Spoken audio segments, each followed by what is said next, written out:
મહીસાગર ખાતે દલિત આદિવાસી ઓબીસી સ્વાભિમાન સંમેલન યોજાયું। મહીસાગરના કલેક્ટર નેહા કુમારીના વિવાદિત નિવેદનોને લઈને આદિવાસી અને દલિત સમાજમાં ભારે રોષ જોવા મળી રહ્યો છે। નેહા કુમારી પર આક્ષેપ છે કે તેમણે જાતિવાદ માનસિકતા દાખવી છે અને સમાજના નબળા વર્ગો સામે વિવાદિત નિવેદનો આપ્યા છે। આ મુદ્દે કાયદેસરની કાર્યવાહી ન થવાથી આદિવાસી અને દલિત સમાજમાં નારાજગી વધી છે। આ નારાજગીના પ્રતિકાર રૂપે લુણાવાડાના સોનેલા ખાતે સ્વાભિમાન સંમેલનનું આયોજન કરવામાં આવ્યું છે। આ સંમેલનનું મુખ્ય ઉદ્દેશ્ય છે કે નેહા કુમારી જેવા અધિકારીઓની જાતિવાદી માનસિકતા સામે અવાજ ઉઠાવવો અને સરકારની કાયદેસરની કાર્યવાહી કરવા માટે દબાણ કરવું। સ્વાભિમાન સંમેલનમાં મોટી સંખ્યામાં આદિવાસી અને દલિત સમાજના લોકો જોડાયા છે। તેઓએ બેનરો અને પ્લેકાર્ડ સાથે નારા લગાવ્યા અને નેહા કુમારીની તાત્કાલિક ધરપકડની માંગ કરી। આંદોલનકારીઓએ સરકારને ચેતવણી આપી છે કે જો તેમની માંગણીઓ સંતોષવામાં નહીં આવે તો તેઓ આંદોલનને વધુ ઉગ્ર બનાવશે। આંદોલનને લઈને સ્થાનિક પ્રશાસન અને પોલીસ સતર્ક છે અને શાંતિ જાળવવા માટે જરૂરી પગલાં લેવામાં આવી રહ્યા છે। આંદોલનકારીઓએ શાંતિપૂર્ણ રીતે પોતાનો વિરોધ વ્યક્ત કરવાની અપીલ કરી છે। જય જોહાર, જય ભીમ। મહામાનવ સંવિધાન નિર્માતા ડોક્ટર બાબા સાહેબના આજે નિર્વાણ દિવસમાં આજે સ્વાભિમાન સંમેલનમાં મંચસ્થ ઉપસ્થિત તમામ આદરણીય નેતાગણ, પોલીસ પ્રશાસનની તાનાશાહી સામે પણ આજુબાજુ વિસ્તારોમાંથી મોટી સંખ્યામાં અહીં ઉપસ્થિત થયેલા તમામ ક્રાંતિકારીઓને સલામ કરું છું, સેવા જોહાર કરું છું। અહીંયા આવીને ખબર પડી કે પોલીસ પ્રશાસન અહીંથી સાઉન્ડ પણ ચોરી ગયું છે, ત્યારે પ્રશાસનને પણ કહેવા માંગીએ છીએ, તમે માયક અને સાઉન્ડ ચોરી જશો તો પણ અમારા આદિવાસી, દલિત, ઓબીસી માઇનોરિટીનો અવાજ તમે દબાવી નથી શકવાના। આ અવાજ સંવિધાનનો છે, આ અવાજ બાબા સાહેબનો છે, એને ક્યારે તમે દબાવી નથી શકવાના। સાથીઓ, આપણે સંવિધાનમાં માનનારા લોકો છે, આજે પણ આપણે સંવાદમાં માનનારા લોકો છે, પણ આ સરકારોને આ પ્રશાસનોને આ મંચ પરથી કહેવા માંગીએ છીએ, જે દિવસે આ બાબા સાહેબને માનનારો સમાજ સંવિધાન અને સંવાદ સાઈડ પર મૂકશે, દિવસે આ વિસ્તારોમાં આરપારની લડાઈઓ થવાની છે। સાથીઓ, આજની લડાઈ મહીસાગર જિલ્લાના કલેક્ટર નેહા કુમારી સામે માત્ર નથી, આજની લડાઈ એવી વિચારધારા ધરાવતા, એવી માનસિકતા ધરાવતા ગુજરાત અને દેશના અધિકારીઓ સામે છે, સિસ્ટમ સામે છે।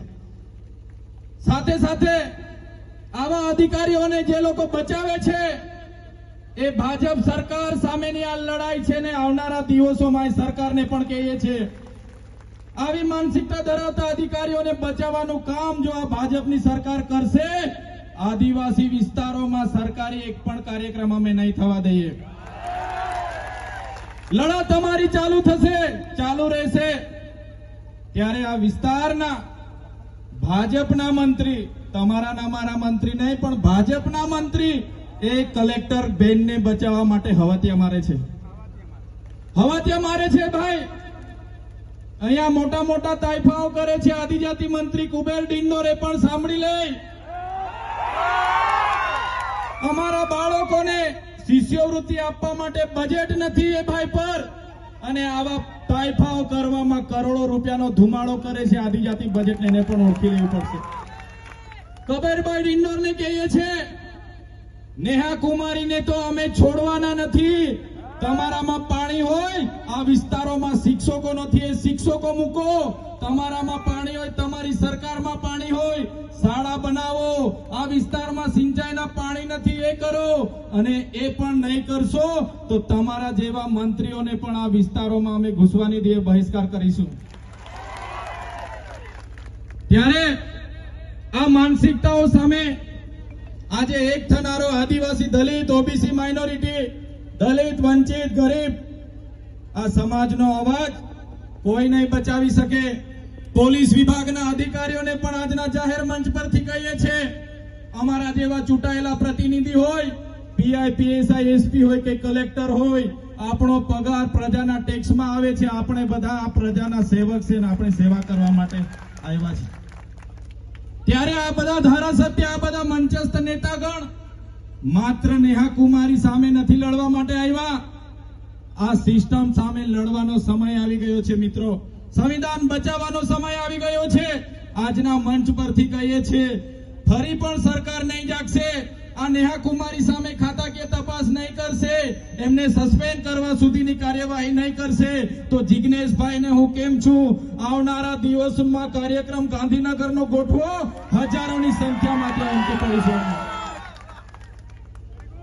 એને સસ્પેન્ડ કરે ત્યાં સુધીનું આંદોલન ચાલુ રહેશે.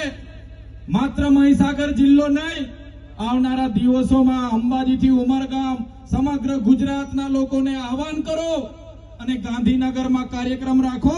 નેહા કુમારી તો શું, એના જેવા જેટલા પણ માનસિકતા વાળા કલેક્ટરો હશે બધાને આપણે સસ્પેન્ડ કરાવીને રહીશું.